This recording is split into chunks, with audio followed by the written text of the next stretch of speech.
बस उन्हें भेजना है। हाँ, ठीक है, कुछ start। करना, कुछ क्वेश्चनिंग ऐसे ना सर, आप जैसे हमें आप इन्फॉर्मेशन दे सकते हैं, ऐसे करके बात करना। अभी हम लोग बात कर रहे थे, ये मेरा फ्रेंड है, ये दयालबाग में ही सेकेंड ईयर के अंदर डी टेक्नोलॉजी पढ़ रहा है। तो एनिमल हस्बेंड्री वाला जो प्रॉब्लम आपने बताया था, उसके ऊपर मैं इससे थोड़ी इन्फॉर्मेशन ले रहा हूँ। तो उसका वीडियो आप लोग को भेज रहा हूँ ताकि आप लोग इसके बारे में एक बार पता कर सको स्टार्टिंग से पूरा। अभी हमने थोड़ा बहुत रिकॉर्ड नहीं किया है, बट हम वापस स्टार्ट कर रहे हैं। बात कन्वर्सेशन हो चुकी है आधी, फिर भी हम वापस कर रहे हैं ताकि आप लोग को भी भेजी जा सके और इसके अंदर आप लोग पता कर सके। तो चलो स्टार्ट करते हैं। सबसे पहले हमारा काम क्या है, ये एप्लीकेशन हमसे मांग रही है image based breed recognition for kettles and buffaloes in India. ठीक है, जिसमें तुम लोगों ने बोला था कि महक का एक पॉइंट था कि गूगल फ़ोटोज़ बन चुका है और बहुत वैलिड पॉइंट है, बट गूगल फ़ोटोज़ काफ़ी चीज़ें नहीं निकाल पाता। अकॉर्डिंग टू क्या क्या निकाल देता है गूगल फ़ोटोज़? नहीं, if we see the Google, Hindi में बोल ले, अच्छा, तेरे साथ के हैं, अच्छा, सेकेंड ईयर के ही ओके हूँ। Okay okay. If you are not comfortable in English language, I will explain you in Hindi, okay, don't be worry. Everyone is comfortable in English language, but I am telling you that speak in Hindi. But Okay? Why, what the reason? Because everyone is a student. We have to do it in simple and easiest way. हाँ, okay okay, why not, but I will explain you. हाँ, so now topic is that Hindi में image. Hindi में बोल, मैं कह रहा हूँ। तो टॉपिक क्या है? Image based breed recognition for kettles and buffaloes of India. मतलब ये क्या है इमेज बेस्ड ब्रीड रिकॉग्निशन? मतलब जो इमेज बेस्ड रिकॉग्निशन, मतलब हमें किसी भी, सपोज मैं एक इंसान हूँ, आई एम अ फार्मर, मुझे कोई भी इंफॉर्मेशन नहीं है कि ये सपोज मैंने एक फ़ोटो शूट किया, ठीक है, मैं फार्मर हूँ, I am not educated person कि विच काइंड, ये कौन सी टाइप की ब्रीड है। तो क्या किया, सपोज एक फार्मर है, उसे कुछ नहीं पता कि ये कौन से टाइप की ब्रीड है। तो हमारा जो इस ऐप का या इस सॉफ्टवेयर का बनाने का पर्पस ये है, अगर कोई अननोन पर्सन सपोज किसी भी डेयरी एनिमल्स को स्कैन करता है तो उसके बारे में उसे पूरी इन्फॉर्मेशन पता लग जाए। सपोज ये ब्रीड कौन सी है, फॉरेन है या इंडियन है। अब फॉरेन ब्रीड भी बहुत टाइप्स की होती हैं और इंडियन ब्रीड्स भी बहुत टाइप्स की होती हैं। तो जो वेंटिलेशन सिस्टम, क्योंकि भाई फॉरेन ब्रीड और इंडियन ब्रीड उन दोनों में बहुत डिफरेंस है। उनका ventilation system, feeding system, housing system, ये बहुत डिफ़र करता है। कि सपोज़ अगर मैं आपको थोड़ी बहुत इन्फॉर्मेशन देता हूँ, अगर हम इंडियन ब्रीड की बात करें तो जो उनका एडेप्टेशन है, एडेप्टेशन का जो मतलब है वो कैसे किसी भी अनदर इन्वायरमेंट में ढल जाती हैं या नहीं। सपोज़ हमारे यहाँ डिफरेंट डिफरेंट सीज़न आते हैं। अब हमारे यहाँ के जो फार्मर हैं इतने ज़्यादा रिच तो है नहीं हैं कि जो काउज हैं उनके लिए डिफरेंट डिफरेंट सीज़न के लिए डिफरेंट डिफरेंट वेंटिलेशन वगैरह बनाएं। तो यही होता है, जो इंडियन ब्रीड्स होती हैं वो उनके अंदर एडेप्टेशन को अडेप्ट करने की कैपेसिटी होती है, लेकिन जो फॉरेन ब्रीड होती है उनके अंदर कैपेसिटी नहीं होती है। सपोज़ एक फार्मर है, वो गलती से क्या किया, उसने एक फॉरेन ब्रीड ले ली। अब उसके बारे में पता नहीं है कि ये ब्रीड कौन सी है, फॉरेन है या इंडियन है। अब वो तो अनएजुकेटेड फार्मर है, तो वो क्या करेगा, उससे जो भी फॉरेन ब्रीड है उसको उसी एनवायरनमेंट में रखेगा जिसमें जो इंडियन ब्रीड को, क्योंकि भाई वो तो क्या समझेगा, ये तो जानवर है ना, ये तो जैसे हमने इंडियन ब्रीड को पाला वैसे ही इसको पाल लेंगे, क्योंकि उसको तो पता नहीं है ये कौन सा ब्रीड है। तो यही इन्फॉर्मेशन देने के लिए हम क्या कर रहे हैं, इस सॉफ्टवेयर को डेवलप कर रहे हैं। अब मैंने बताया था एडेप्टेशन, मतलब जो इंडियन ब्रीड्स होती है अगर आप उसको गर्मी में रख लोगे तो गर्मी में रह लेगी, सर्दी में रख लोगे तो सर्दी में रह लेगी, बारिश में रख लोगे तो बारिश में रह लेगी। Strong immunity. हाँ, स्ट्रॉन्ग इम्यूनिटी। लेकिन अगर हम बात करें फॉरेन ब्रीड की तो उसके अंदर इतनी कैपेसिटी नहीं है कि वो डिफरेंट डिफरेंट सीज़न में रह सके। उसे सपोज़ अगर ज़्यादा विंटर्स पड़ने लगे तो हमें उसे वेंटिलेशन देना पड़ेगा। अगर ज़्यादा ठंड पड़ रही है तो हमें उसे हीटिंग देनी पड़ेगी। अगर ज़्यादा गर्मी पड़ रही है तो हमें वो हीटिंग क्या बोलते हैं, एनवायरनमेंट मेंटेन करना पड़ेगा उसके कैपेसिटी के अकॉर्डिंग, फिर चाहे कितना भी हो। तो यही चीज़ है कि, और फीडिंग सिस्टम भी काफ़ी डिफरेंट है। अगर हम इंडियन ब्रीड की बात करें तो अगर हम उसे बेकार से बेकार, आपने देखा होगा, आप सब लोग इंडिया के ही हैं तो आपने देखा होगा जो गाय जो हमारे इंडिया की गाय हैं वो गलियों में घूमती रहती हैं, उन्हें बेकार सा सड़ा से सड़ा खाना दे देते हैं लोग बाग, लेकिन वो उसको फिर भी डाइजेस्ट कर लेती हैं क्योंकि उनके अंदर वो कैपेसिटी है। लेकिन अगर बात करें हम फॉरेन ब्रीड की, अगर हम उसको ऐसा खाना खिला दें ना तो वो डाइजेस्ट तो छोड़ो, उसकी बॉडी में ऐसे एलर्जिक चेंजेस भी आ सकते हैं और जिससे उसकी बॉडी को काफ़ी दिक्कत हो सकती है। और हाइजीन भी बहुत मेंटेन करता है। अगर हम देखें इंडिया का, पहले टाइम पे इंडिया का हाइजीन सिस्टम इतना अच्छा नहीं था, लेकिन अब बिल्ड होता जा रहा है दिन पे दिन, जिससे लोग क्या बोलते हैं अवेयर होते जा रहे हैं कि हमें गाय भैंस को किस एनवायरनमेंट में रखना है। पहले लोग जो गाय भैंस थी उनको एक साइड पे गोबर पड़ा हुआ है, उसी साइड में भैंस बंधी हुई है, लेकिन अब थोड़ा बहुत लोग उसके बारे में जागरूक हो रहे हैं, जिससे गोबर अलग रखते हैं, अपने जानवर को अलग रखते हैं, क्योंकि अगर नहीं रखेंगे तो जो गोबर हैं उनमें काफ़ी सारे बैक्टीरिया प्रेजेंट होते हैं, जैसे कि बॉटिलिनियम क्लोस्ट्रीडियम। ये एक बैक्टीरिया है जो कि बहुत डेंजरस है। हाँ, कैसे डेंजरस कैसे? ये डेंजरस हमारे लिए भी ऑल्सो डेंजरस है। नहीं तो ये चीज़ हमारे डेंजरस है, हाँ, लेकिन वो सबसे पहले जो तूने कहा कि ये हमारे डेंजरस है, हाँ, वो हम तक कैसे पहुंचेगा? ये हम तक पहुंचेगा ऐसे, सपोज क्या है, एक इंडियन ब्रीड है, ठीक है। हाँ ठीक है, सर्टेन ब्रीड मान ठीक लेते हैं, है, एक इंडियन ब्रीड का नाम ले। हाँ, सपोज मैं ले रहा हूँ आपको, ले रहा हूँ गिर, ले रहा हूँ, चलो गिर, ठीक है। गिर। गिर कहाँ के रीजन में पाई जाती है? गिर गुजरात से ओरिजिनेटेड है। हाँ गिर हाँ वो काफ़ी मतलब जैसे बोलते हैं ना देसी गाय, हाँ। उस टाइप का उसका बॉडी स्ट्रक्चर है, बॉडी पे हम पे भी होता है। हाँ। अगर हम देखें ना सिंपल सा वे स्ट्रक्चर, हाँ। अगर हमें क्लासिफिकेशन करना है इंडियन ब्रीड का और फॉरेन ब्रीड का, फॉरेन ब्रीड को इंडिजीनियस ब्रीड भी कहते हैं, ठीक है। तो अगर हम क्लासिफिकेशन देखें तो सबसे पहले हमें जो किसी भी ब्रीड को आइडेंटिफाई करना है, पहली बात उसका बॉडी कलर, मतलब उसका बॉडी कलर कैसा है, वाइट है या मिक्सिंग है। जैसे हम गिर की बात कर रहे हैं, हाँ। तो गिर के कितने बॉडी कलर्स होते हैं?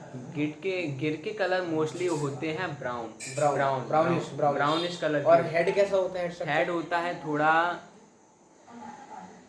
जैसे यूपी में मिलती है नॉर्मल गाय, वैसा मुंह ऐसे लंबा घोड़े की तरह। नहीं वो नहीं। हाँ। जो देसी गाय होती है, देसी गाय उसका मुंह वैसा ही होता है और सिंग भी वैसे ही होते हैं और बॉडी के ऊपर हम स्ट्रक्चर होता है। अच्छा। लेकिन हम बात करें फॉरेन ब्रीड की, फॉरेन ब्रीड क्या होती है, उनका जो फेशियल स्ट्रक्चर होता है वो मोस्टली थोड़ा घोड़े की तरह होता है। अच्छा। हाँ, लेकिन जो उनकी पीछे की बॉडी होती है वो बहुत हैवी होती है और उनका जो जिसे बोलते हैं वर्टिब्रेट मतलब बैकबोन। हाँ, मतलब जो उनका पीछे का बैकबोन स्ट्रक्चर है वो, जैसे अगर हम दोनों के बैकबोन स्ट्रक्चर की बात करें तो जो इंडिया की ब्रीड है उसका उठा हुआ होता है बैकबोन स्ट्रक्चर, लेकिन जो फॉरेन ब्रीड है उसका थोड़ा उठा हुआ नहीं होता, ठीक है, एकदम फ्लैट होता है, फ्लैट एकदम फ्लैट होता है। हाँ, बिल्कुल हम्प नहीं होता। बिल्कुल फ्लैट फॉरेन ब्रीड का स्ट्रक्चर। अच्छा, मतलब इंडियन ब्रीड का कि फॉरेन ब्रीड का? फॉरेन ब्रीड का बिल्कुल फ्लैट स्ट्रक्चर होता है, बिल्कुल फ्लैट,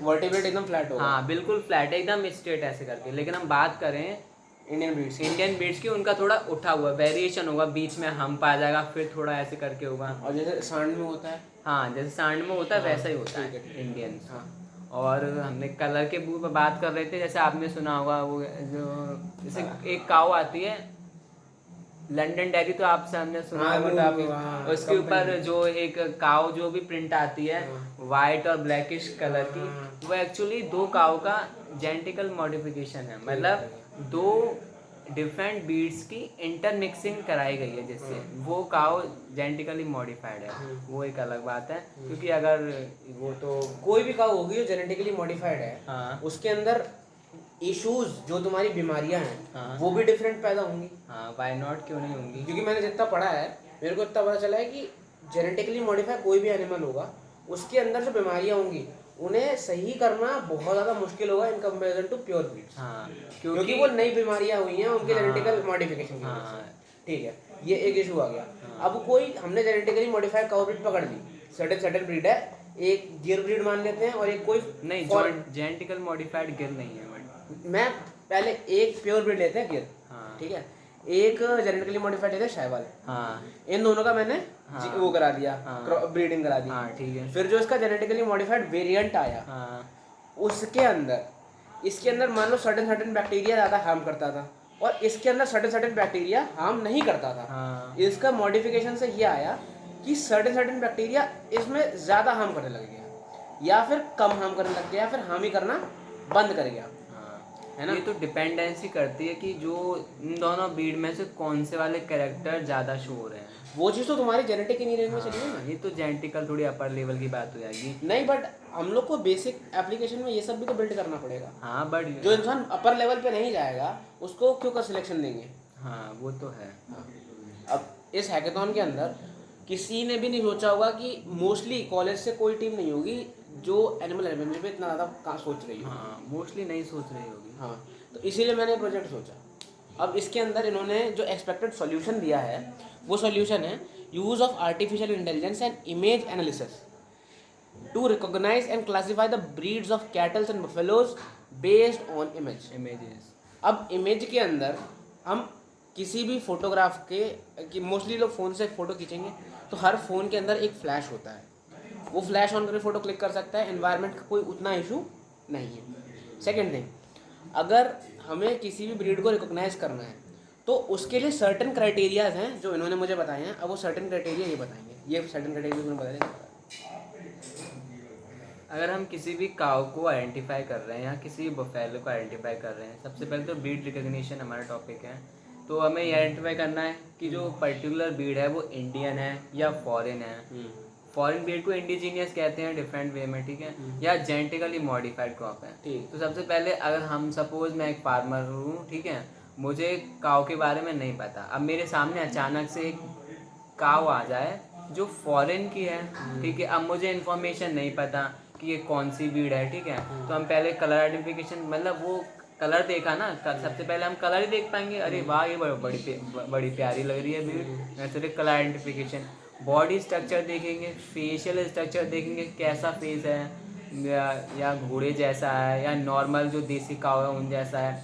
फिर अगर कोई पर्सन उस काव को ख़रीद के लाया, ठीक है, तो अब उसकी मिल्क कैपेसिटी से मालूम पड़ जाएगा कि मतलब ये गाय हमें रखनी है या नहीं है, और फीडिंग है वो भी बहुत मैटर करती है। अच्छा, हम ये कैसे आइडेंटिफाई करेंगे इसको स्टीरॉइड्स दिया है कि नहीं? स्टेरॉइड्स दिया है? हाँ, काऊ को नहीं, काव को वैसे स्टेरॉइड्स नहीं दिया जाता वैसे। नहीं, तो जैसे हम इंजेक्शन देते हैं ना दूध का प्रोडक्शन बढ़ाने के लिए, हाँ। वो किस लिए, वो क्या होता है? स्टेरॉइड नहीं होता वो? स्टेरॉइड्स वो ऐसा है स्टेरॉइड देखो, पहली तो बात तो ये होती है स्टेरॉइड एक हार्मोन होता है, हाँ, लेकिन हम स्टेरॉइड हार्मोन को नहीं कह रहे हैं, मैं एज अ स्टेरॉइड एक ड्रग को कह रहा हूँ। वो अलग टाइप का, वो पहली बार स्टेरॉइड नहीं होता, वो अलग टाइप का एक हार्मोन्स टाइप का, मतलब कुछ रिलीज करते हैं जिससे जो जितने भी काउ मिल्किंग एनिमल्स हैं उनकी कैपेसिटी बढ़ जाती है मिल्क देने की। हाँ, तो ठीक है, हाँ, तो बट वो उसके लिए लॉन्ग टर्म में तो बेनिफिशियल है, जो उसका लॉन्ग टर्म बेनिफिशियरी है, जो मेन बंदा जो दूध बेच रहा है उसके लिए लॉन्ग टर्म में बेनिफिशियल नहीं है ये उसके लिए शॉर्ट टर्म में है, क्योंकि एक टाइम के बाद में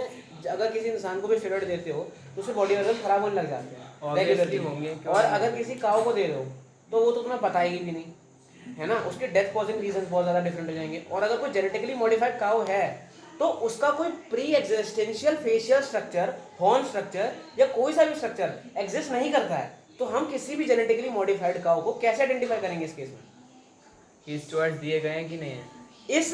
ये काऊ जेनेटिकली मॉडिफाइड है, मैं किसी सर्टेन काऊ का फोटोग्राफ खींच रहा हूँ, हाँ। मान ले मेरी गली के पड़ोस में यादव जी ने एक जेनेटिकली मॉडिफाइड काऊ खरीदी, उन्हें भी नहीं पता ये काऊ कौन सी है, कौन जेनेटिकली मॉडिफाइड है। मैंने देखा, मुझे कहा ये काऊ आज तक कभी नहीं देखी, मैं इसकी फ़ोटो खींचता हूँ। अब मैंने फ़ोटो क्लिक करी, आज तक इंडिया के अंदर वो पहली काऊ थी, पहला जेनेटिकल मॉडिफिकेशन था जो रैंडम हो गया। अब मैंने उसकी फ़ोटो क्लिक करी, अब जो हमने इसके अंदर क्राइटेरियाज रखे हैं, क्राइटेरिया मैं बता देता हूँ। ब्रीड रिकॉग्निशन के लिए ब्रीड 3 टाइप की बताएंगी होंगी, इंडियन, फॉरेन और जीएम। इंडियन फॉरेन का मिक्स करा दिया, जीएम बन गया। इंडियन में भी काफ़ी सारी ब्रीड है, उनका मिक्स करा दिया तो जीएम बन गया। जीएम सब समझ गए। Colour identification, body structure identification, facial structure identification, milk capacity, ये सब। अब जब 2 काऊ आइडेंटिफाई मिक्स ब्रीड हुई, ठीक है, तब उस मिक्स ब्रीड का फेशियल स्ट्रक्चर पहले से, जो भी तूने ये पॉइंट्स दिए, ये सब पहले से एग्जिस्ट करता था? करता होगा, ऑब्वियसली करता होगा। कैसे? जब पहले कोई चीज़ बनी ही नहीं है तो वो चीज़ पहले एग्जिस्ट कैसे कर रही है? क्यों एग्जिस्ट करेंगे मैं बता रहा हूँ ना। क्या हुआ, हमने कोई 2 ब्रीड्स ले ली, जब उनकी इंटर मिक्सिंग कराते हैं ना, तो जो कैरेक्टर है वो उन दोनों की तो आएंगे, ऐसा तो है नहीं है।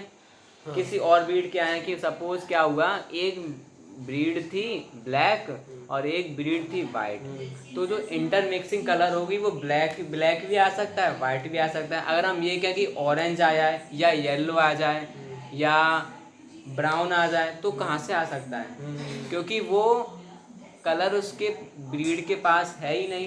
क्योंकि कलर जो भी क्या बोलते हैं ट्रेड्स, मतलब ट्रेड्स बोले हैं, जो भी Genetic traits। हाँ, जो भी जितने भी जेनेटिक ट्रेड्स हैं वो वही आएगा, क्योंकि वही उनके जो भी जेनेटिक मटेरियल और अगर दो जेनेटिकली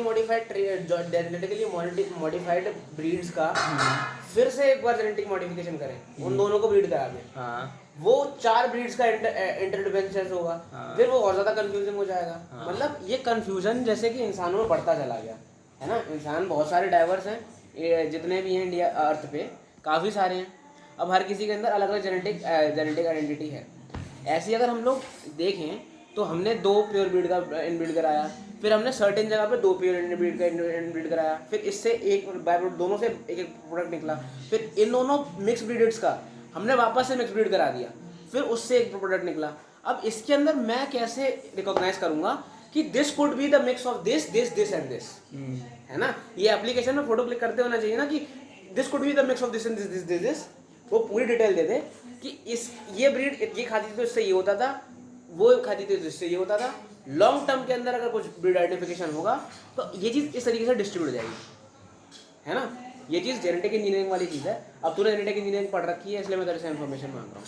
और इसमें हमारे पास एक ग्रुप में लड़की है, मैं उसको भी इसके बारे में थोड़ी बहुत नॉलेज होनी चाहिए क्योंकि बायोटेक्नोलॉजी की स्टूडेंट है, रह चुकी है। नहीं, बायोटेक्नोलॉजी इट्स अंदर नहीं तो जेनेटिक इंजीनियरिंग इसी के अंदर आता है ना। ब्रीडिंग एंड बायोटेक्नोलॉजी इज अंदर but comes under the category, but comes under the category. Okay, now the thing is, when we are considering this problem, we have to consider genetic engineering too.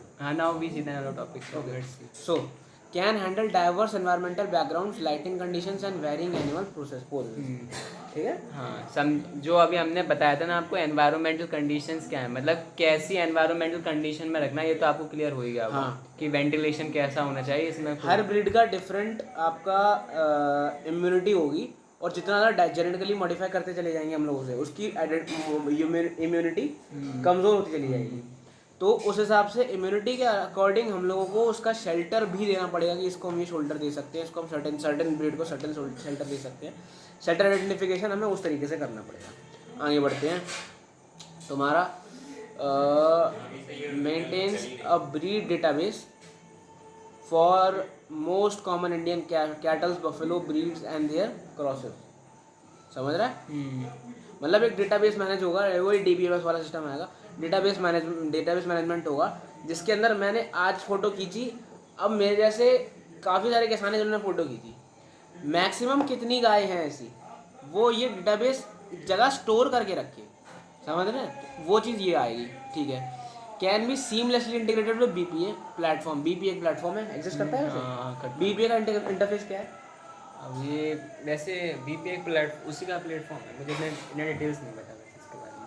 ठीक है, BPA platform है, और इसके साथ में seamlessly integrate हो जाए, और includes user friendly for FLWs of minimal technical training.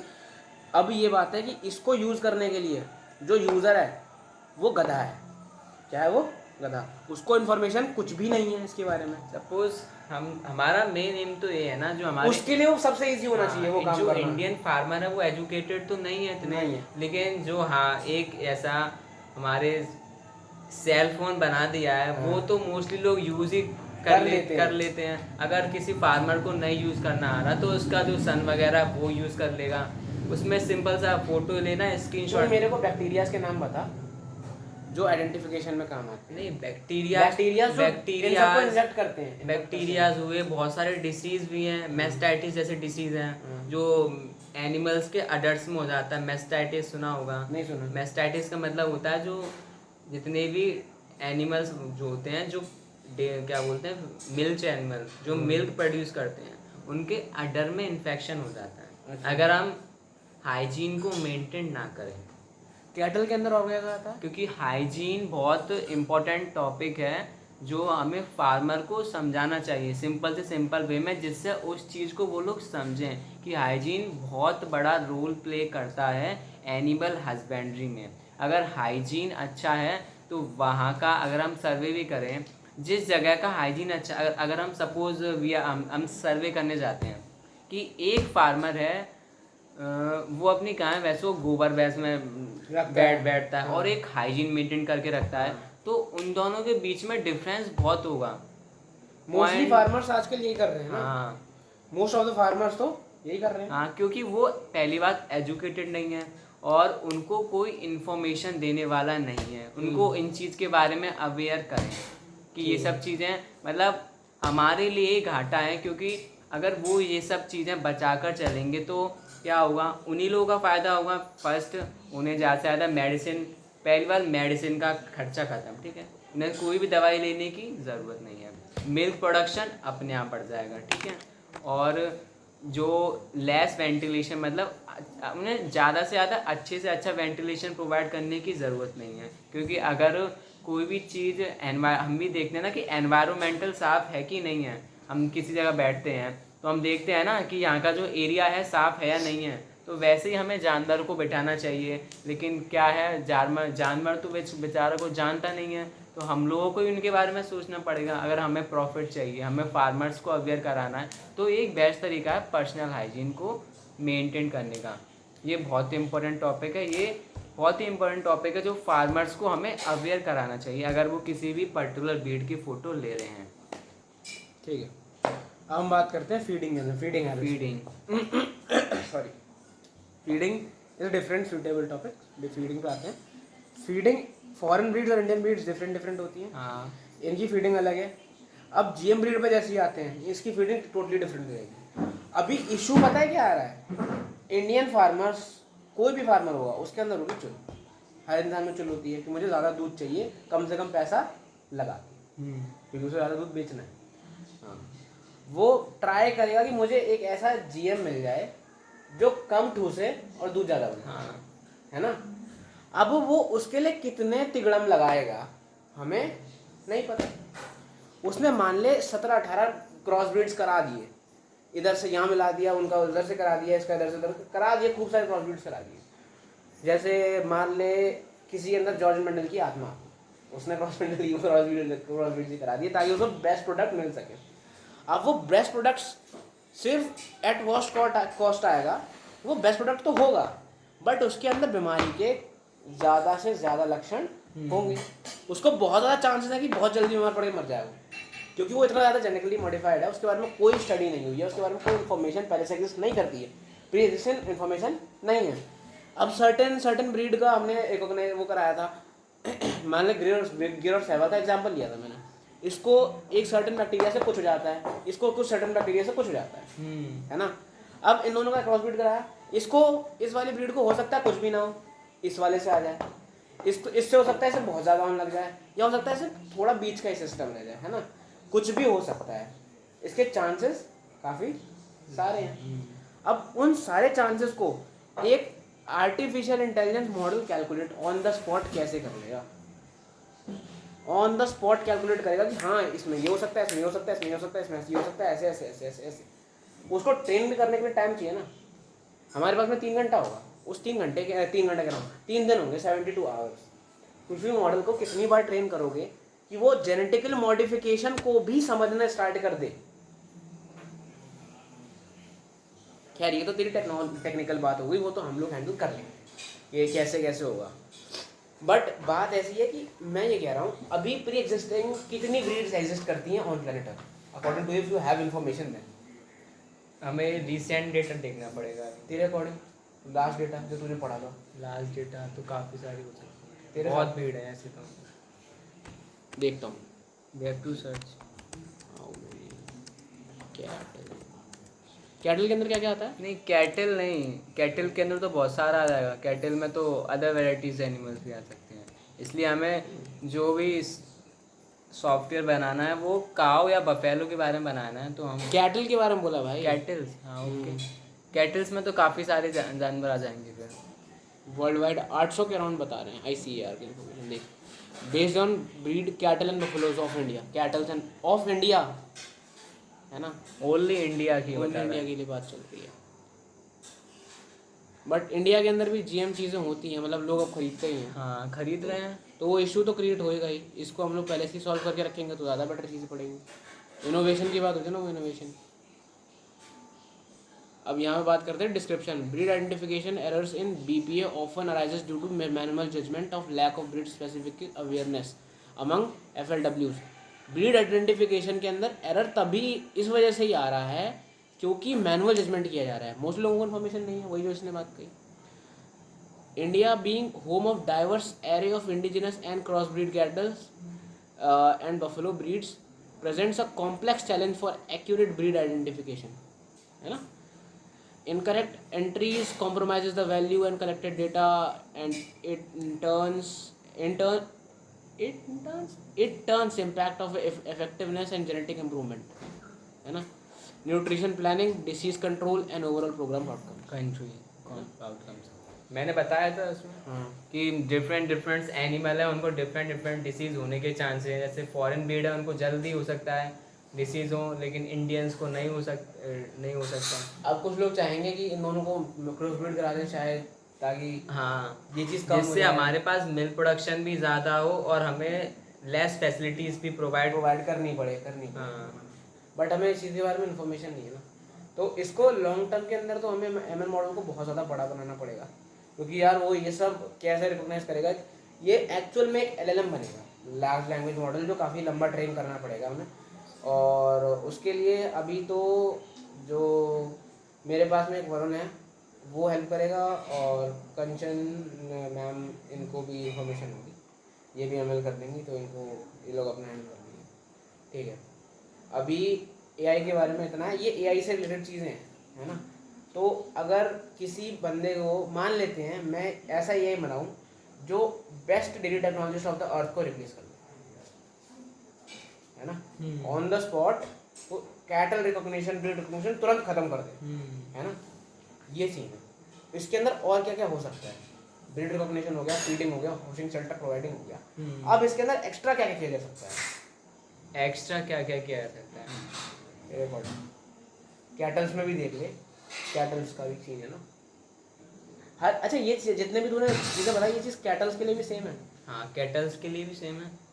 हाँ, तो कैटल्स ऐसा होता है, कैटल्स के अंदर काफ़ी सारे एनिमल आएंगे, काव, बफेलो, शीप, कैमल्स वगैरह, जिससे भी मतलब जिससे हम ह्यूमंस वो सब अपनी हाँ। प्रॉब्लम्स निकालते हैं। हाँ इसलिए हाँ, तो कैटल्स के अंदर भी सिमिलर होता है। हाँ सिमिलर ही होता है बॉडी, इनकी भी डिफरेंट ब्रीड्स होते हैं कि कलर आइडेंटिफिकेशन, बॉडी टेक्सचर कैसा है, मिल्क कैपेसिटी उनकी है या नहीं है। क्योंकि मेन रीज़न आजकल क्या है, लोगों को अरे चाहिए। एक बात बता, कॉलेज की डेयरी में हमें क्या क्या मिल जाएगा, कौन कौन सी ब्रीड्स हैं कॉलेज वालों को? कॉलेज की ब्रीड में काफ़ी सारी ब्रीड हैं। हम उस मॉडल, उसके ऊपर मॉडल ट्रेन कर सकते हैं। अच्छा अगर आप सर्वे कराना चाहो तो कर सकते सर्वे नहीं, मॉडल ट्रेन करना। हो। मॉडल ट्रेन हाँ कर सकते हो आप। मतलब मॉडल ट्रेन ऐसे होता है कि तुम उस मॉडल को, सर्टेन चीज़ को बार बार उस प्रोसेस से रिपीट कराते हो, बार बार उस प्रोसेस से रिपीट कराते हो, तो एक बार गलती करता है, फिर वो गलती समझता है, फिर गलती को फिक्स करता है, फिर गलती करता है, फिर समझता है, फिर फिक्स करता है, करते करते करते करते करते करते बेशरम हो जाता है और सब सीख जाता है। इसको मॉडल ट्रेनिंग कहते हैं, और इसको मशीन, इसी चीज़ को मशीन लर्निंग कहते हैं। मशीन को हम ट्रेन करा रहे हैं, वही लर्न कर रही है ना। तो इस चीज़ के लिए मैं कह रहा हूँ, अगर मैं उस ब्रीड्स, कितनी ब्रीड्स होंगे अकॉर्डिंग टू, जाता रहता होगा तेरे अकॉर्डिंग, कितने ब्रीड्स हैं वहाँ पे? कम से कम उसमें होंगी एटलीस्ट डिफरेंट 100 से लेके ऊपर ब्रीड्स हैं। 100 से ऊपर ब्रीड्स हाँ, आराम से। तो उन सब की पिक्चर्स अलग अलग होंगी, है ना। हाँ डिफरेंट पिक्चर। और हर किसी की दूध देने की कैपेसिटी डिफरेंट होगी। दूध देने की कैपेसिटी अलग हो सकती है, फेशियल स्ट्रक्चर डिफरेंट हो सकता है, हॉर्न स्ट्रक्चर भी किसी के हॉर्न स्ट्रेट हो सकते हैं, किसी के राउंडेड हो सकते हैं। हाँ, ऐसा भी हो सकता है ना। हाँ, किसी का जो बैकबोन है वो फ्लैट हो सकता है, किसी का नहीं हो सकता। बैकबोन का फ्लैट होना हाँ। नहीं। ये सारे फोटोग्राफी केस है मतलब। फोटोग्राफी की तो इशू नहीं है, बट ये सब मेन चीज़ आती है कंप्यूटर विजन पे, है ना। जिसको CV अच्छे से आता है वो बंदा कर लेगा। अब इसके अंदर एक बात बता, इसके अंदर जो बीमारी लगने के चांसेस हैं GM में, वो तो डिफरेंट आ गई। पहले से जो प्री एग्जिस्टिंग बीमारी है, वो इस ब्रीड को लगी है, ये मुझे कैसे पता चलेगा? उसके सिम्टम्स देख के। सिम्टम्स कैसे देखेंगे? मतलब कोई भी बंदा, उसे कैसे पता चलेगा कि गाय दूध देना बंद कर दी तो उसे इंजेक्शन ना लगाओ, बल्कि वेट के पास लेके जाए, वेट को अपने पास बुला के लेके जाए। वो तो हम लोग को अगर कोई पर्टिकुलर डेयरी टेक्नोलॉजिस्ट है या एनिमल हस्बैंड स्पेशलिस्ट है तो उसको तो इस चीज़ के बारे में इंफॉर्मेशन होगी, नहीं तो हमें, लेकिन एक पर्टिकुलर फार्मर है तो उसको उसके बारे में इंफॉर्मेशन नहीं होगी तो वो क्या करेगा, किसी एरे गैरे को पकड़ लाएगा। मतलब बहुत से लोग होते हैं ना, ज्ञान दे देते हैं फ्री का कि इसको ये हो गया, ये दवाई खिला दो, वो बिलीव भी कर लेंगे ऑब्वियसली। लेकिन उसको क्या होता है, मोस्टली क्या होता है, जितने भी काफ होते हैं, जितने भी मतलब छोटे काफ उनको बोलते हैं, जो गाय के बच्चे होते हैं, उनको क्या होता है मोस्टली, उनका जो इम्यून सिस्टम होता है वो काफ़ी वीक होता है। जो मोस्टली लोग क्या सोचते हैं कि हमारा जो बछड़ा है ना उसको कोई बीमारी थी इसकी वजह से मर गया, लेकिन मोस्टली लोग क्या होते हैं, एक होता है डायरिया एक कंडीशन होती है जो काफ में बहुत ज़्यादा पाई जाती है। छोटे काफ में क्योंकि इम्यूनिटी इतनी बिल्ड नहीं हुई होती है, जिससे उन्हें डाइजेशन में प्रॉब्लम होता है, और फार्मर्स उस प्रॉब्लम को आइडेंटिफाई नहीं कर पाते हैं, जिसकी वजह से जो काफ होते हैं वो मर जाते हैं। यही रीज़न होता है। मोस्टली काफ अगर 100% में देखा जाए ना तो 75% काफ ना डायरिया जैसी बीमारी के कारण मारे जाते हैं। हाँ 75%। तो काफ तो चलो 75% डायरिया से मर रहे हैं, बट हमें कैसे पता चलेगा कि इस काफ को डायरिया हो गया?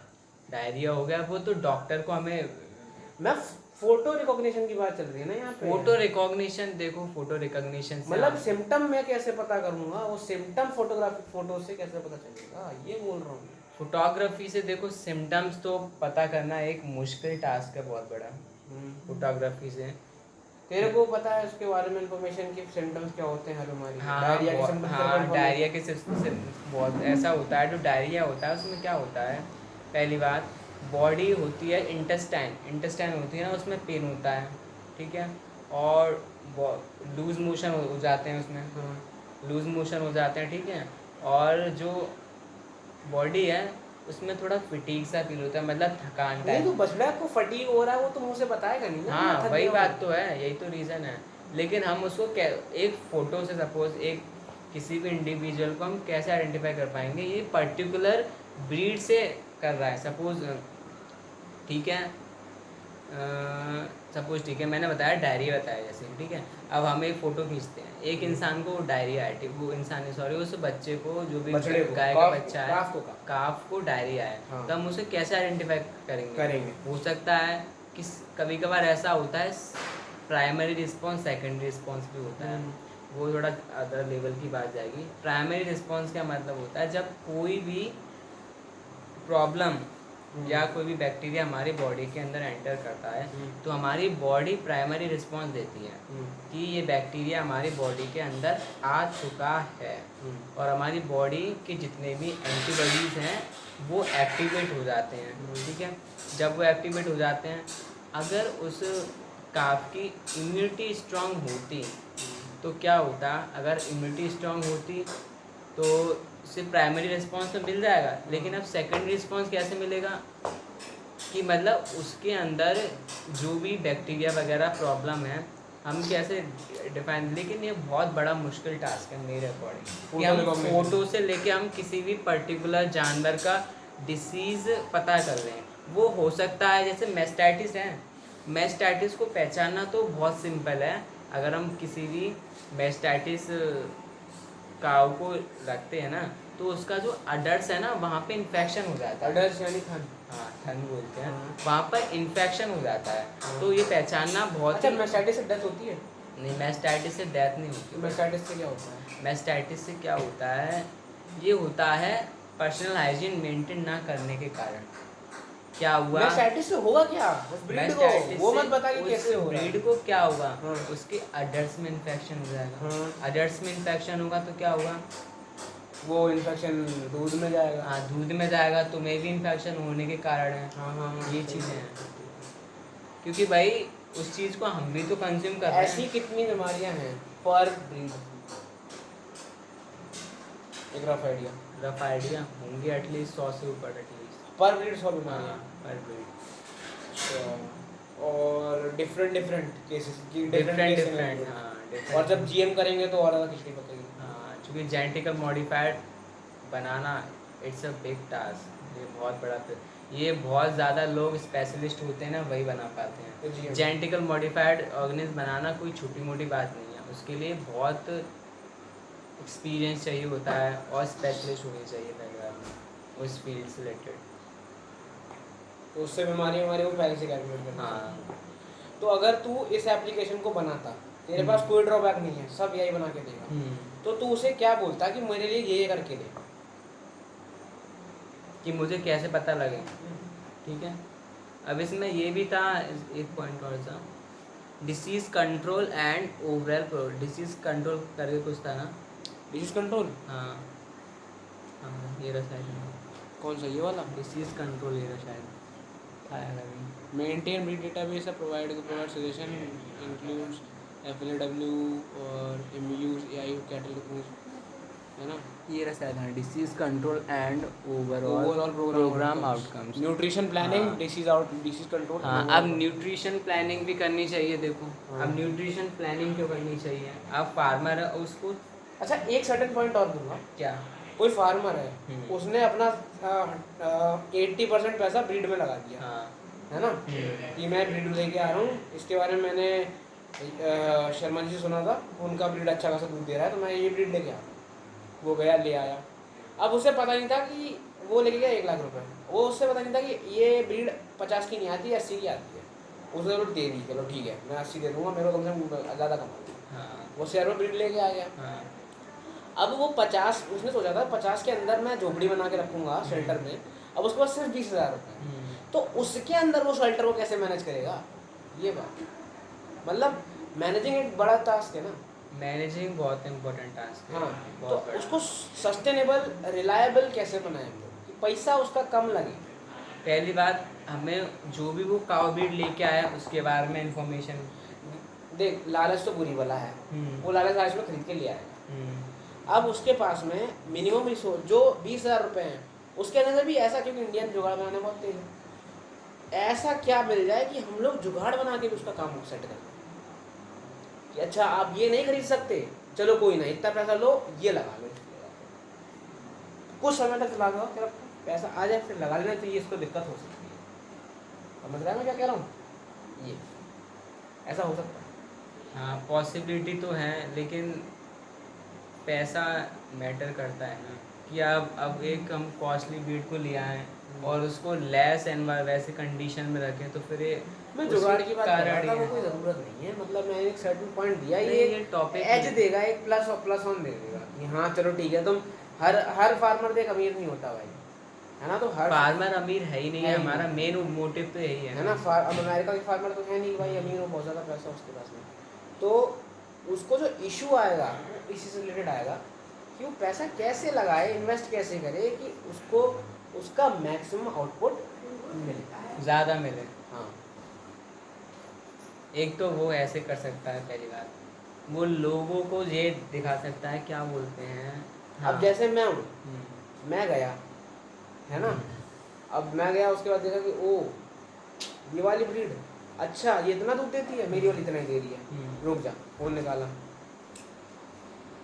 अच्छा ये इस ब्रीड की है, ये मिक्स ब्रीड है, इसको ये चाहिए होता है, वो हाँ, चाहिए ये होता चाहिए है, होता है। ऐसे होता है, ऐसे होता है, इसको ये डिसीज हो सकती हैं, हाँ। इसके लिए मुझे ये करना पड़ेगा, मिनिमम इन्वेस्टमेंट साइड में लिखा आ जाए, minimum investment you have to do in the shelter is 1 lakh rupees, है ना, ये सब पूरे तरीके से आइडेंटिफाई कर ले, अरे भैया औकात के बाहर की चीज़ें है ना। बट फिर भी अगर आप सर्टेन पॉइंट डालो कि okay I have budget of 10,000 rupees in shelter, तो वो बोल सके कि 10,000 इज वेरी लेस, नहीं हो पाएगा, या फिर एक सर्टेन पॉइंट तक नीचे वो बार्गेनिंग वाला इशू आता है ना, वो बार्गेन करी जा सके सिचुएशन उस जगह को, समझ रहा तो है कैसे उसको मेंटेन किया जाए। कैसे मेंटेन किया है, मतलब जरूरी नहीं है कि तू भाई लॉकहीड मार्टिन का ही प्लेन ले, हाँ। तू भाई इंडिया से आदित्य कोई और कंपनी का प्लेन भी DRDO से भी प्लेन बनवा के चला सकता है, उड़ा सकता है सीखने के लिए, जरूरी नहीं है कि भाई मैं एमिरेट्स एयरलाइन में ही जाऊँ, वो मैं एयर इंडिया हाँ में भी जा हो सकता है, हूँ। जैसे हम क्या बोलते हैं, जैसे फॉरेन मीडिया उनके लिए कोल्ड स्टोरेज होते हैं ना, जैसे आलू वगैरह रखते हैं, वैसे ही उनको भी वैसी जगह पे रखा जाता है। हम हो सकता है हम उसकी जगह पे क्या यूज़ कर सकते हैं, जैसे आपने देखा होगा इसमें भी मॉन्यूमेंट्स वगैरह होते हैं, उनमें एक टेक्नोलॉजी होती है, वो लोग क्या करते हैं, जो वाटर होता है ना, वाटर में जो फुब्बारा टाइप का होता है उसका साइड में फिटिंग करके उसमें से क्या करते हैं, वाटर को पास कराते हैं, जिससे बारिश होती है। अब बारिश होगी तो बारिश से क्या है, मॉइस्चर है, उससे उस जगह का हम टेम्परेचर थोड़ा कम कर सकते हैं लेस कॉस्ट में। अगर हमारे पास इतने पैसे नहीं हैं तो हम पानी तो आसानी से अवेलेबल करा ही सकते हैं, जिससे हम उसको थोड़ा मेंटेन कर सकते हैं लेस अमाउंट में। हाँ, बैक्टीरियाज कौन कौन से इन्फेक्ट कर देते हैं गायों को? बैक्टीरियाज बहुत सारे हैं। इन बैक्टीरियाज का जैसे मैं वो कर रहा हूँ, तो इन बैक्टीरियाज को हटाएंगे हम लोग? देखो मेन चीज़ है बैक्टीरियाज को हटाने की तो पर्सनल हाइजीन होता है ना। पर्सनल हाइजीन, हाँ, तो वही जो उस एप्लीकेशन में पता चल जाए कि इसका पर्सनल हाइजीन ये है। हाँ, कि ये पर्टिकुलर काव ब्रीड है, इसको ये दिक्कत हो सकती है और कि ये इस सर्टेन बैक्टीरिया की वजह से होगी, तो हाँ, इस सर्टेन बैक्टीरिया के अंदर इसको हाँ, मारने के लिए हाँ, सर्टेन चीजें लगेंगी। हाँ, तो वो चीज तो जुगाड़ बना के रखो, हाँ, ताकि वो सर्टेन चीजों को तो सॉल्व हाँ, कर सके। जिससे मतलब हम ऑलरेडी प्रिवेंशन अपना के रख सकें। इतनी इन्फॉर्मेशन हमको प्रोवाइड करनी चाहिए, लेकिन बट ये एक बहुत बड़ा टास्क है, किसी भी मतलब पर्टिकुलर काव ब्रीड या बफेलो ब्रीड को उसको स्कैन करके उसकी डिसीज़ को आइडेंटिफाई करना है। ये एक बहुत बड़ा टास्क है कि इमेज के द्वारा हम आइडेंटिफाई कर सकें, ये एक बहुत बड़ा टास्क है। या तो हमें एक AI जनरेटेड मशीन बनानी पड़ेगी जिसमें हम उस जानवर को भेजें, जिससे उसका पूरा बॉडी स्कैन, हमारा बॉडी स्कैन होता है वैसे ही उसका भी बॉडी स्कैन होगा ऑब्वियसली। राइट। हाँ, ऐसा तो हो नहीं सकता कि हम किसी फ़ोटो से कि मेरा फ़ोटो खींच के मुझे बता दें मुझे मेरी किडनी फेलियर है या मुझे कोई और अदर प्रॉब्लम है। ये it's a big task. But इसको स्टार्टिंग में बेसिक्स में जो इसने इमेज रिकॉग्निशन में दिया जैसे है, सम सिम्टम्स हम आइडेंटिफाई कर सकते हैं, सिम्टम्स वहीं हाँ, तक जाना है, क्योंकि हाँ, वो बाद में चीजें एक्सटेंड हाँ, करी जा सकती हैं। हाँ, हम सिम्टम्स से आइडेंटिफाई कर सकते एक हैं। टाइम जैसे मैंने आएगा। बताया ना कि अगर गाय का बछड़ा है उसको थोड़ा थोड़ा फीवर आ रहा है तो उसको मतलब देख, कुछ सेंसर्स की हेल्प से हम लोग बॉडी स्ट्रक्चर को स्कैन कर सकते हैं, है ना? क्योंकि हम लोग कुछ सेंसर्स को यूज़ करते हैं, तो हम लोग उसके हीट टेम्परेचर मेजर कर सकते हैं। तो इन फ्यूचर हमारे पास कुछ ऐसे सेंसर्स भी आएंगे जिससे नॉर्मल फोटोज़ उस सेंसर को बॉडी के ऊपर फेरने से हम उसके बारे में अंदर की इन्फॉर्मेशन। हाँ, अभी वो चीज़ नहीं है, अभी वो और उस चीज़ को हम BPM में इंटीग्रेट कर सकते हैं इन फ्यूचर, अगर ये चीज़ काम कर जाती अगर हम है। सेंसर का यूज़ करें, क्योंकि हमें कोई ना कोई टेक्नोलॉजी चाहिए जो उसकी बॉडी को स्कैन करे। फोटो से हम इतनी इन्फॉर्मेशन नहीं कर सकते। मैक्स इन्फॉर्मेशन की बात चल रही है ना, एक फोटोग्राफ से मैक्स इन्फॉर्मेशन, मैक्सिमम इन्फॉर्मेशन, ज़्यादा से ज़्यादा हम इन्फॉर्मेशन प्रोवाइड कर सकते हैं अगर हम फ़ोटो ले रहे हैं उसके सिम्टम्स को देख के। बॉडी सिम्टम्स ही हम देख सकते हैं कि बॉडी पे कहीं ऐसा तो नहीं है हेयर लॉस हो गया हो। कभी बार ऐसा होता है ना, मोस्टली जो बीड्स वगैरह होती हैं उनके हेयर लॉस हो जाते हैं, तो हेयर लॉस से उनकी बॉडी में दिक्कत हो रही आपको होती कोई है। भी फार्मर होगा उसे हिंदी ही समझ में आएगी। हाँ, और फॉरेन, और जैसे तुम साउथ में जाओगे तो लैंग्वेज चेंज जाएगी उनकी, तो उनको उसकी वही लैंग्वेज समझ में आएगी, तो उसको उसी लैंग्वेज में समझाना है। क्या लैंग्वेज ट्रांसलेशन पे डिफरेंट चीज़ है, हाँ, वो तो एक अंडरस्टैंडिंग वो तो हो जाता है। साउथ के अंदर इंग्लिश में काम चल जाएगा, यूपी के अंदर हिंदी में काम चलेगा, हाँ, बट वो हो जाएगा। हमें तो मेन मोटिव है ना फार्मर्स को अवेयर कराना, हाँ, चाहे डिफरेंट लैंग्वेज में हो चाहे Tamil, language doesn't matter. Language doesn't matter, but in today's world mostly times language does matter. In the when we are talking about village areas, no one is not aware about English. तो हिंदी तो हमें करना पड़ेगा। अब अगर हम लोग कर सकते हैं उसके अंदर हिंदी ट्रांसलेशन तो अच्छा रहेगा, बट नहीं भी है तो भी कोई बात हाँ, अगर हम नहीं नहीं भी नहीं है तो मुश्किल ही क्या कर वो सकते बोल हैं, सकते हैं कि इन फ्यूचर में हम लोग कर लेंगे, पोस्टर मेकिंग वगैरह बना के उनको समझाने की कोशिश कर सकते हैं। फ्यूचर हो सकता है। लेस अब इसका प्रेजेंटेशन हमें देना है, इसके अंदर तू और क्या क्या ऐड ऑन करना चाहेगा, एक फोटोग्राफ से हम क्या कर सकते हैं? तू सच बता, मतलब मैं इतना कह रहा हूँ कि इसके अंदर से मैक्सिमम क्या निकाल सकता हूँ एक फोटोग्राफ से, मैक्सिमम आउटपुट क्या ले सकता हूँ? सपोज कि मैं एक अननोन फार्मर हूँ, ठीक है, मुझे इस ब्रीड के बारे में कुछ नहीं पता, ठीक है, कि उसने फ़ोटो स्कैन किया तो उसको क्या क्या इन्फॉर्मेशन मिल सकती है। देखो ब्रीड पहचान सकते हैं उससे, कलर आइडेंटिफिकेशन तो पता चलेगा, बॉडी टेक्सचर सब भी है। ये सब ब्रीड आइडेंटिफिकेशन में आता है। हाँ ठीक है। फिर फीडिंग की इन्फॉर्मेशन मालूम पड़ जाएगी कि हमें इस ब्रीड को ऐसा खाना खिलाना है, कि ये ज़रूरी नहीं है कि हम गर्मी के सीज़न में भी उसको क्या बोलते हैं वो खिला रहे हैं, बाजरा वगैरह जो उसकी बॉडी को हार्म करे, ठीक है। और हाउसिंग शेल्टर कैसा रखना है हमें, ठीक है। और उसकी बॉडी को देखना है, उसकी बॉडी में अगर चेंजेस आ रहे हैं कि हो सकता है अडल्ट्स वगैरह में इन्फेक्शन वगैरह हो रहा है, तो हमें कोई छोटी मोटी दिक्कत नहीं है उसको, क्योंकि हमें पता लग गया ना अडल्ट्स में इन्फेक्शन है, तो हमें उसके बारे में जो भी स्पेशलिस्ट है उन्हीं को दिखाना पड़ेगा पहली बार, ठीक है। कि इसको हाँ हम ऐसा पता लगा सकते हैं जैसे कि मेस्टाइटिस वगैरह होती हैं, ऐसे उनके अडर में इन्फेक्शन हो जाता है तो उनको मेस्टाइटिस ही होने का कारण होता है, अडर में इन्फेक्शन होता है। उसके लिए हमें थोड़ा पर्सनल हाइजीन को थोड़ा और अच्छे से बढ़ाना चाहिए अपना, ठीक है। हाँ, और हाउसिंग कैपेसिटी और मिल्क प्रोडक्शन, ये तो डिफरेंट टॉपिक है, हाँ। ये तो इतना मैटर नहीं कर सकता इतनी इन्फॉर्मेशन, ठीक है। हाउसिंग शेल्टर बता दिया है कि शेल्टर कैसा होना चाहिए डिफरेंट ब्रीड्स का। देख इसके अंदर जितना दे रखा और है टॉपिक्स और सब इसके अंदर टॉपिक्स है न्यूट्रिशन प्लानिंग, हाँ देख जेनेटिक इम्प्रूवमेंट, देख सबसे पहले इन टर्न पापा देख the collected value of data and turns data, मतलब वो तो कलेक्टेड वैल्यू है, अब हम लोग बात करते हैं turns. In turns impact of effectiveness of genetic improvement. अब जेनेटिक इम्प्रूवमेंट का जो इम्पैक्ट होगा उसके बारे में सबरी इन्फो चाहिए, ठीक है। न्यूट्रिशन प्लानिंग, अब इस एप्लीकेशन के अंदर एक और फीचर हम दे सकते हैं कि हम लोग उस मॉडल्स को इस तरीके से ट्रेन करें कि कि मैं अगर सर्च करूं, जैसे हम लोग कार देखो के अंदर दो कार को कंपेयर करते हैं तो हम लोग सर्टेन कार लिख लेते हैं इधर साइड, सर्टेन कार उधर साइड लिख लेते हैं, तो वो चीज़ ऐसे करके आ जाता है। बट हम लोग इधर कर सकते हैं कि एक सर्टेन ब्रीड है गिर, एक सर्टेन ब्रीड है, कोई और ब्रीड का नाम बता। साहिवाल हो गई, नहीं कुछ और, साहिवाल तो पहले ले लिया, ब्रांसविस। तो एक गिर है एक ब्रांसविस है, इन दोनों को हम लोग वर्चुअली जेनेटिकली मॉडिफाई करते हैं, है ना। वर्चुअल जेनेटिक मॉडिफिकेशन के मान लेते हैं वो एप्लीकेशन वर्चुअली जेनेटिकली मॉडिफाई करे उन्हें, और वो उन्हें डिटेल दे कि अगर हमने ऐसा ऐसा किया तो हमें ये मिल सकता है, वो मिल सकता है, हमें ऐसे हो सकता है, इससे न्यूट्रिशन प्लानिंग टॉपिक है, इसमें हम ये भी कर सकते हैं। अब एक फार्मर भी डिफरेंट टाइप्स के होते हैं, वो एक फार्मर है उसके पास 100 रुपये हैं, 100 रुपये मतलब उसके न्यूट्रिशन को प्रोवाइड करने के लिए। एक फार्मर है उसके पास 150 रुपये हैं, हो सकता है कि जो वो फार्मर है वो बना बनाया खाना ले ले, बना बनाया जो भी फीडिंग है वो ले ले, लेकिन उसके पास इतने पैसे नहीं हैं कि वो 100-150 रुपये खर्च कर सकता है, उसके पास 100 रुपये हैं, तो वो क्या कर सकता है, जितने भी क्रॉप्स वगैरह वाले लैंड होल्डर्स हैं, जैसे आपने देखा होगा जो भी सरसों वगैरह होती हैं, नहीं ऐसा भी हो सकता है जैसे कि मैं आपको एक सिंपल सा मेथड बताता हूँ। आपके यहाँ पे देखा होगा जूस वगैरह के ठेले लगते हैं,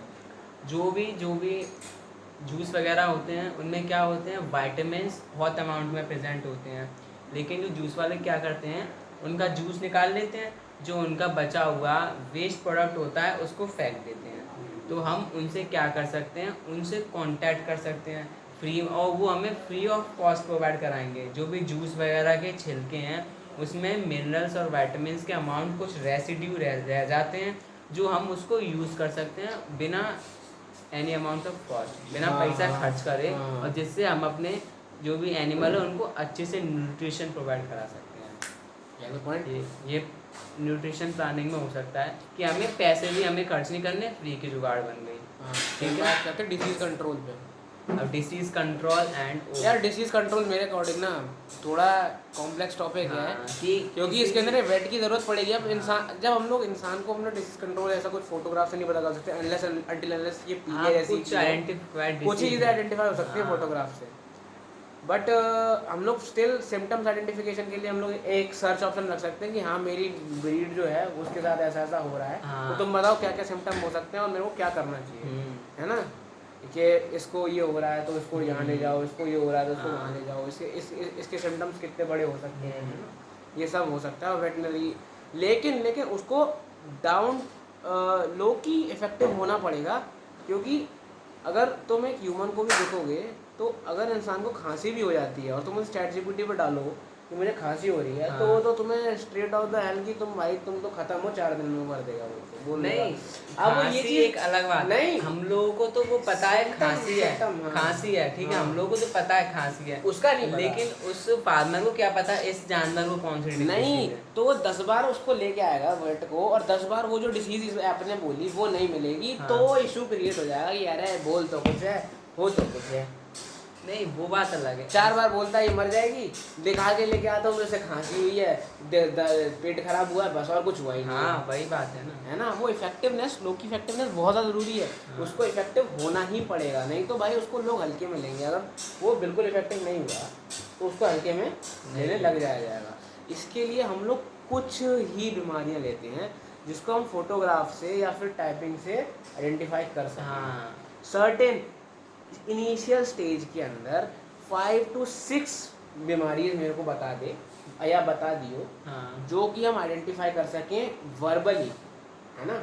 जो इनिशियली बहुत बड़ी बीमारी हो सकती है, वो वर्बली आइडेंटिफिकेशन हो जाए और उसको निकलवाया जाए, तो चांसेस कम हो कि उसके अलग होने के, हाँ। मतलब डिफरेंट। जैसे डायरिया वाला एग्जांपल लिया काफ को, तो अब डायरिया डायरिया, को आइडेंटिफाई करना सिस्टम एक बहुत बड़ी बात है। हाँ। और जैसे मेस्टाइटिस, मेस्टाइटिस की बात करी थी, हाँ। तो मेस्टाइटिस जैसी मोस्टली फार्मर्स हैं, उनको यही नहीं पता होता कि हाँ। हमारे जो काफ है उसको डायरिया है, हाँ, उसका मतलब उनको आइडेंटिफाई नहीं कर पाते कि डायरिया है। जब तक आइडेंटिफाई, डायरिया को हिंदी में कहेंगे, डायरिया में हिंदी को पता नहीं, इतना मुझे नहीं। चल कोई ना, वो तो बता। हाँ, वो देख लेंगे डायरिया वगैरह। और कोई इन्फॉर्मेशन देना चाहिए, जैसे कि डिसीज कंट्रोल पे आ गई। अब आता है overall programme outcomes. Overall programme outcomes, इसमें हम क्या टॉपिक्स, इसमें क्या हम पॉइंट ऑफ ले सकते हैं?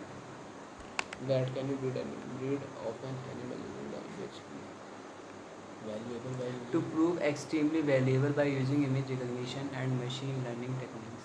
Software can standardise breed identification and minimise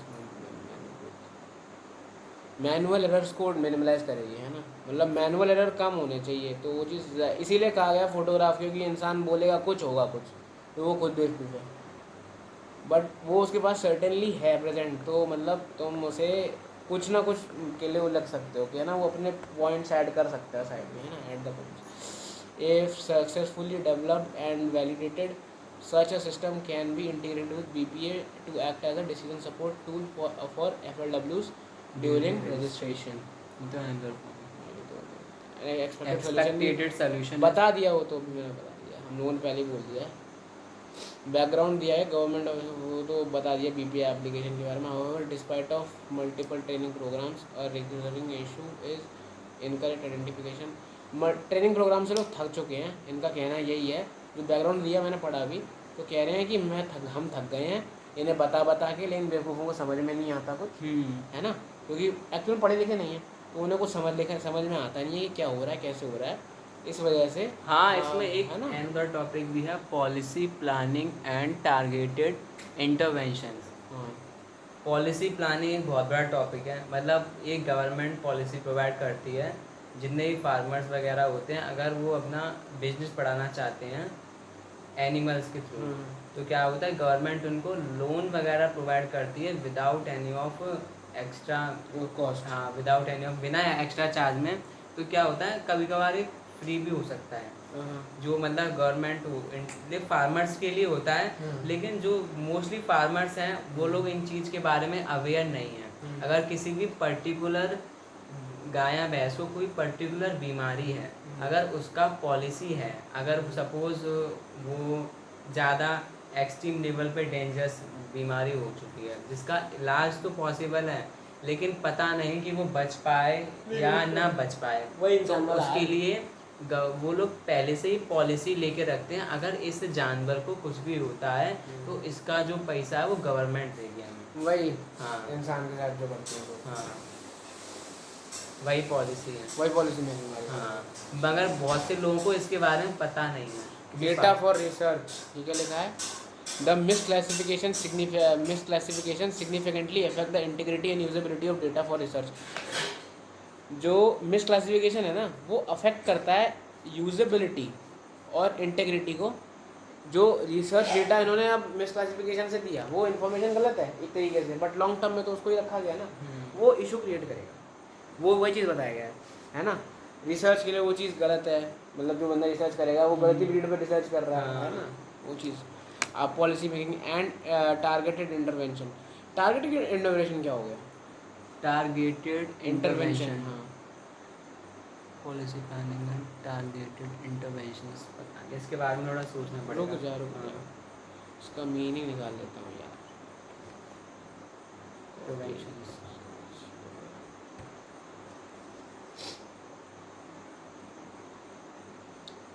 programme design to reach specific high risk population and tailored prevention of services, notably for HIV AIDS control programs and provide। अच्छा, targeted interventions. हाँ, इसको हिंदी में कर दें।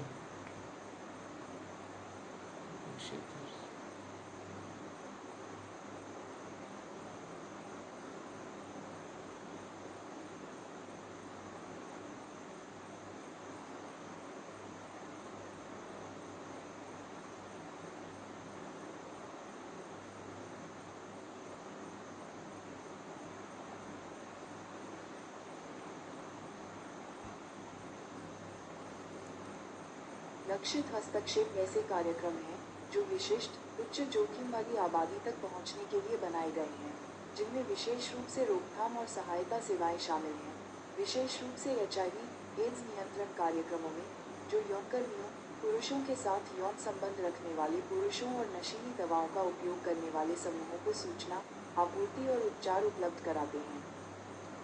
अच्छा, मतलब ये टारगेटेड इंटरवेंशन, ये अगर हम देखें एनिमल्स के अकॉर्डिंग, तो ये है मतलब कि हम उनको क्या क्या सजेशन दे सकते हैं कि जो गवर्नमेंट है वो ये सब चीज़ें अप्लाई करे, जिससे जो फार्मर्स हैं वो इन चीज़ों से बच सकें। किन चीज़ों से?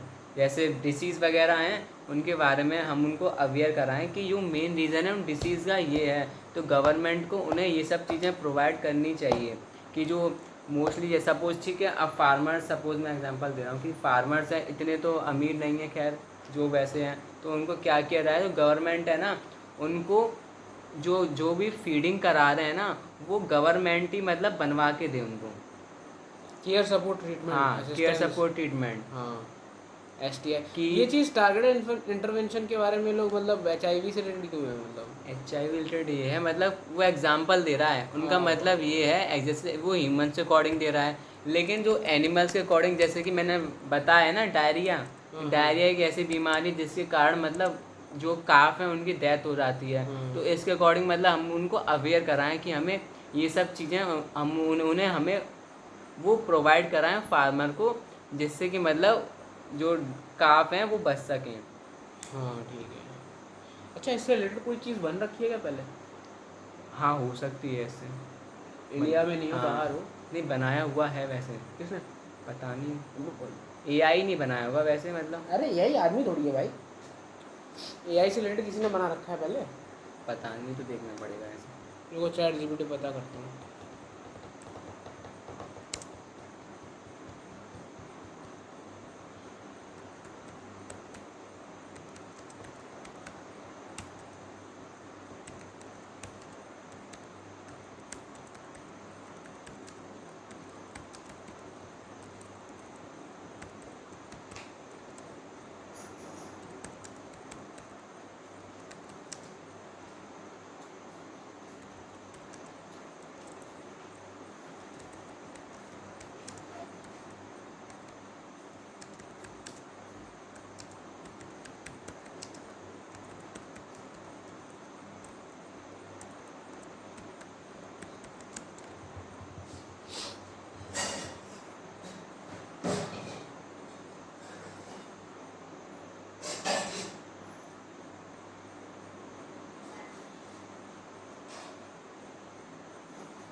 कुछ एप्लीकेशन इसने बताए हैं। पेट स्पेसिफिक है, डॉग स्कैनर है iOS 100 के लिए, कैट स्कैनर है, आई डॉग ब्रीड डिटेक्टर है, वॉट डॉग है, पेट फाइंडर है, रोवर है, Google Lens, Baidu AI, Tencent AI, China built an animal breed recognition API, AWS recognition custom labels, Azure customizations, developers can train breed recognition into their apps. वही जो हम करने वाले हैं. How detail summaries? So most consumer apps only give breed name, short description, origin, person size, but advanced vet app animals can reach in depth, temperament, lifespan, common health issues, exercise and फिर आज के grooming लिए needs. इतना बहुत है, फिर बाद में देखते हैं अगर कोई इन्फॉर्मेशन पे हाँ, one app solution. Stop yes कर दो डॉग. इसको। नहीं रुक जाना, ये पहले इन्हें पढ़ तो ले भाई. ये सब है जिसको देख सकते हो. आगे देखो क्या सीन है ऐसा. इसको पढ़ना है एक बार ChatGPT पे, इसके बारे में इन्फॉर्मेशन मैंने निकाली है. मैं भेज दूंगा इस वाले मैसेज को, है ना.